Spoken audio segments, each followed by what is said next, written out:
आज का हमारा पहला क्वेश्चन है, बहादुर शाह जफर को देश से निकालकर कहाँ भेज दिया गया था। दोस्तों, इसका पहला ऑप्शन है सिंगापुर, दूसरा है चीन, तीसरा है रंगूर और चौथा है कोलंबो। दोस्तों, क्वेश्चन से तात्पर्य है कि जब 1857 की भारत में क्रांति हुई तो उस समय क्रांति का नेतृत्व कर रहे अंतिम मुगल बादशाह बहादुर शाह जफर को देश से निकालकर अंग्रेजों द्वारा कहाँ भेज दिया गया था। तो इसका सही उत्तर है दोस्तों ऑप्शन सी। ऑप्शन सी रंगूर इसका सही उत्तर है, जहाँ पर 1862 ईस्वी में बहादुर शाह जफर की मृत्यु हो जाती है। वर्तमान में रंगूर वर्मा देश में है। वर्मा का जो नाम परिवर्तन होके म्यांमार हो गया है। वर्मा का ही नाम है म्यांमार। तो दोस्तों, इसी के साथ पहला क्वेश्चन के साथ उसके आंसर को जानने के बाद हम लोग चलते हैं दूसरे क्वेश्चन में। दूसरा क्वेश्चन कह रहा है, 1857 के विद्रोह के समय भारत के गवर्नर जनरल कौन थे। 1857 की जो भारत की क्रांति हुई, महान क्रांति हुई, उस समय भारत के गवर्नर जनरल कौन थे। तो इसका पहला ऑप्शन है लॉर्ड माउंटबेटन, दूसरा ऑप्शन है लॉर्ड कैनिंग, तीसरा है लॉर्ड डलहौजी और चौथा है इनमें से कोई नहीं। तो इसका सही उत्तर होगा दोस्तों option B. Option B Lord Canning. Lord Canning 1857 की क्रांति के दौरान भारत के गवर्नर जनरल थे और वह भारत के प्रथम वायसराय भी थे, क्योंकि 1857 की क्रांति के बाद 1858 का भारत शासन अधिनियम अंग्रेजों द्वारा पारित किया गया, जिसके तहत गवर्नर जनरल के पद को वायसराय कहा गया। जिसके तहत गवर्नर जनरल के पद को वायसराय कहा गया। तो इस प्रकार भारत के प्रथम वायसराय लॉर्ड कैनिंग ही हुए। तीसरा क्वेश्चन है हम लोग का दोस्तों, व्यापकगत सिद्धांत। व्यापकगत एक सिद्धांत था, तो बोलता है व्यापकगत के सिद्धांत का संबंध किससे है। इसका पहला ऑप्शन है कर्जन, दूसरा डलहौजी, तीसरा मिंटो और चौथा है लिंटन। इस क्वेश्चन से तात्पर्य हमारा है कि व्यापकगत एक सिद्धांत जो था वह किसके द्वारा दिया गया था, उसका संबंध निम्नलिखित व्यक्तियों में से किससे है। तो इसका सही उत्तर है दोस्तों option number B Lord Dalhousie. Option number में बी जो है लॉर्ड डलहौजी इसका सही उत्तर है। लॉर्ड डलहौजी द्वारा व्यापकगत सिद्धांत दिया गया था। चौथा क्वेश्चन है हमारा दोस्तों, 1857 की क्रांति कब प्रारंभ हुई थी। 1857 की क्रांति कब प्रारंभ हुई थी। डेट तो दिया ही हुआ है कि 1857 में हुई थी, पर तिथि जो है वो कब था। तो 1857 की क्रांति 10 मई को प्रारंभ हो गई थी। 1857 की क्रांति दोस्तों ऑप्शन ए में 10 मई को प्रारंभ हो गई थी। अगर पूछा जाए कि 1857 की क्रांति कहाँ से प्रारंभ हुई थी, तो यह उत्तर प्रदेश यूपी के मेरठ से प्रारंभ हुई थी। उत्तर प्रदेश के मेरठ से 1857 की क्रांति प्रारंभ हुई थी। हमारा पांचवा क्वेश्चन है दोस्तों, गेटवे ऑफ इंडिया कहाँ स्थित है। गेटवे ऑफ इंडिया कहाँ स्थित है। गेटवे ऑफ इंडिया मुंबई में स्थित है दोस्तों। गेटवे ऑफ इंडिया मुंबई में स्थित है और इंडिया गेट की अगर बात करें तो यह हमारे देश की राजधानी और केंद्र शासित प्रदेश दिल्ली में अवस्थित है, परंतु गेटवे ऑफ इंडिया जो है बम्बई में अवस्थित है। ठीक है दोस्तों, हमारा छठा क्वेश्चन है, इंडिया गेट का निर्माण कब हुआ। तो इंडिया गेट का निर्माण का कार्य जो है 1921 ईस्वी में प्रारंभ हुआ और 1931 ईस्वी में इसके कार्य का जो है समाप्ति हुई। 1921 से 1931 तक इंडिया गेट का निर्माण चला। सातवां क्वेश्चन है, भारत में रेलवे की शुरुआत कब हुई। भारत में रेलवे की शुरुआत कब हुई। ऑप्शन ए है 1753, 1773, ऑप्शन सी में 1853 और ऑप्शन डी में है 1953। तो इसका सही उत्तर है ऑप्शन सी। ऑप्शन सी में है 1853। 1853 को भारत में रेलवे की शुरुआत हुई थी। 16 अप्रैल 1853 को भारत में रेलवे की शुरुआत हुई थी। उस समय भारत के गवर्नर जनरल लॉर्ड डलहौजी थे। और भारत में सबसे पहली जो रेलवे लाइन है मुंबई से थाने के बीच लगभग 34 किलोमीटर चलाई गई थी। कब दोस्तों? 16 अप्रैल 1853 में।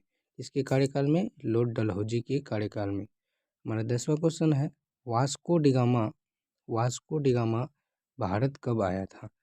इसका ऑप्शन है 1498, 1493, 1594 और ऑप्शन डी है 1654। तो इसका सही उत्तर हो जाएगा दोस्तों ऑप्शन ए, 1498 ईस्वी में वास्को डिगामा भारत आया था। 1498 ईस्वी में वास्को डिगामा पंजाब के कालीकट पहुंचा था और भारत की खोज की थी। हमारा 9वां क्वेश्चन है, ब्रिटिश शासन काल में धन प्रवास का सिद्धांत किसने प्रतिपादित किया? ब्रिटिश शासन काल में धन प्रवास का सिद्धांत किसने प्रतिपादित किया? Option A Adam Smith, option B Kautilya, option C Dadabhai Naoroji और ऑप्शन डी में है जवाहरलाल नेहरू।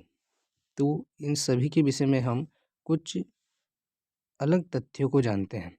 तो दोस्तों ऑप्शन ए में जो है एडम स्मिथ, इसको अर्थशास्त्र का पिता कहा जाता है। अर्थशास्त्र का पिता जो है, वास्तविक में अर्थशास्त्र के पिता जो है एडम स्मिथ को कहा जाता है, ठीक है। और ऑप्शन बी में जो है कौटिल्य, ये जो है अर्थशास्त्र के लेखक है। ये अर्थशास्त्र के पिता हैं। एडम स्मिथ को अर्थशास्त्र का पिता कहा जाता है। कौटिल्य अर्थशास्त्र की रचयिता है। और ब्रिटिश शासनकाल में धन प्रवास का सिद्धांत जो दिया था, वो दिया था हमारे दादा भाई नौरोजी। इसे भारत का बुजुर्ग पुरुष यानी great man of India, old man of India के नाम से भी जाना जाता है। इसे ओल्ड मैन ऑफ इंडिया के नाम से जाना जाता है दोस्तों। हमारा 10वां क्वेश्चन है, भगत सिंह को फांसी कब दी गई थी? ऑप्शन ए में 30 मार्च 1931 और ऑप्शन बी में है 5 मार्च 1931, ऑप्शन सी में है 30 जनवरी 1948 और ऑप्शन डी में है 16 अगस्त 1932। तो देखते हैं दोस्तों, इसके चारों ऑप्शन गलत हैं। इसका सही उत्तर है 23 मार्च 1931। 23 मार्च 1931 को भगत सिंह सहित उसके 2 अन्य साथियों राजगुरु और सुखदेव को फांसी दी गई थी। भगत सिंह को फांसी 23 मार्च 1931 को राजगुरु और भगत सिंह और सुखदेव को एक साथ फांसी दी गई थी। हमारा 11वां क्वेश्चन है, पानीपत के प्रथम युद्ध में बाबर ने किसे पराजित किया? तो पानीपत के प्रथम युद्ध में बाबर ने किसे पराजित किया? सबसे पहले जानते हैं कि पानीपत की प्रथम युद्ध कब हुई। पानीपत की प्रथम युद्ध 1526 ईस्वी में हुई। पानीपत की द्वितीय युद्ध 1556 ईस्वी में हुई और पानीपत की तृतीय युद्ध 1761 ईस्वी में हुई। पूछा जा रहा है कि पानीपत की प्रथम युद्ध में बाबर ने किसे पराजित किया, मतलब कि पानीपत का प्रथम युद्ध जो है 1526 ईस्वी में जो हुआ, किनके मध्य हुआ? एक बाबर और दूसरा इब्राहिम लोदी, जिसमें बाबर ने इब्राहिम लोदी को पराजित कर मुगल वंश का स्थापना किया था और लोदी वंश का अंत किया था। हमारा 12वां क्वेश्चन है दोस्तों, अकबर के दरबार का प्रख्यात गायक कौन था? इसका पहला ऑप्शन है तानसेन, दूसरा सलीम चिश्ती, तीसरा कबीर और ऑप्शन डी में है अलाउद्दीन। तो इसका सही उत्तर हो जाएगा ऑप्शन ए। ऑप्शन ए इसका सही उत्तर होगा, जहां है तानसेन। तानसेन अकबर के दरबार का प्रख्यात गायक था। इसके साथ ही हम जानते हैं अकबर के बारे में कुछ विशेष। अकबर अपने शासनकाल में अपने दरबार में नवरत्न को रखा करता था, जिसको यूजफुल हो जाता है एग्जाम की दृष्टि से, बहुत ही महत्वपूर्ण है, क्योंकि प्रीवियस ईयर के क्वेश्चन में अकबर के नवरत्न को लघु उत्तरीय प्रश्न में पूछा जा चुका है।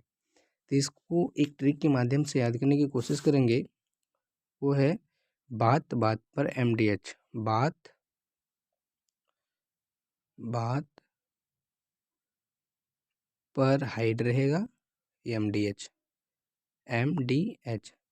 तो दोस्तों इस 9 अक्षरों के शब्दों लेटरों के आधार पर हम अकबर के नवरत्नों को याद कर सकते हैं, जिसमें पहले होगा बिरबल, फिर अब्दुल फजल, फिर टोडरमल, फिर भगवान दास, फिर तरह सातों हो जाएंगे, जिसका चर्चा मैंने अपने आगे के वीडियो में की है, आप उसे देख के समझ सकते हैं।